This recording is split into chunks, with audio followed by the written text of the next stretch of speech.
this is an interesting time to be investing because of the dynamic that we are seeing in rates. One could argue that equity markets have held up tremendously well, given the spike that we've seen in just the last couple of weeks. Is your feeling like the worst is over for stocks? Well, no. I think that we're in for an extended period of volatility. I know some of that volatility has been on the upside lately, but if you look over the last 8 or 9 months, we've seen 5% or more moves almost every month to the up or the downside. I think at least over the last 8 months, I think half of those to the upside, half to the downside. That may continue because while we are seeing upside economic surprises in the U.S., we're seeing them in every G7 nation over the past month, ranging from leading indicators like the PMI and the ISM surveys we'll get today to lagging ones like jobs. Remember, in the U.S., we got a blowout jobs number, but in Canada, it was 10 times what economists had forecast. In the U.K., it was 7 times. So everywhere, central bankers are marching rates higher.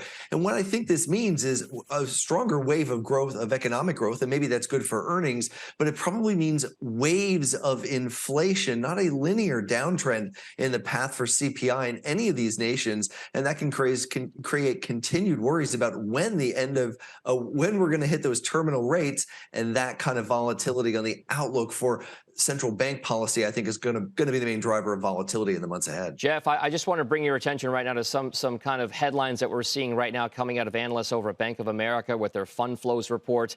They're now saying that U.S. Treasuries are seeing the strongest start to the year since 2004, with roughly $29.9 billion worth of inflows on a year-to-date basis, the 10th weekly inflow in a row for investment-grade bonds, $7.2 billion, its longest streak since October of 21.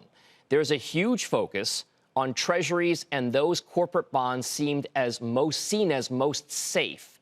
Do you see that trend continuing?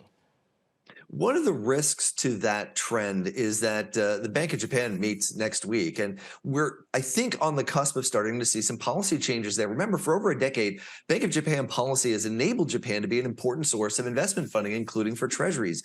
It's been very easy for investors to borrow cheaply in yen and then purchase investments in other countries, offering a higher yield. And I think we're on the cusp of a change there. We've got a new head of the Bank of Japan, Mr. Ueda, set to be the new head in April. It's possible that we're going to see a shift in policy as inflation in Japan has soared. This morning, we get the data from the Japanese Trade Association showing that they're asking for wage growth of 4.5% to 5%. These are huge numbers. Seeing inflation getting embedded in Japan suggests we're on the cusp of a change in policy. That could mean an unwinding of the yen carry trade. Maybe that could put some more pressure to the upside on treasuries. All right, and Jeff, we've just got about 30 seconds left. From an equity standpoint, do you feel as though there are certain sectors that are now in favor in the next, say, 6 to 12 months?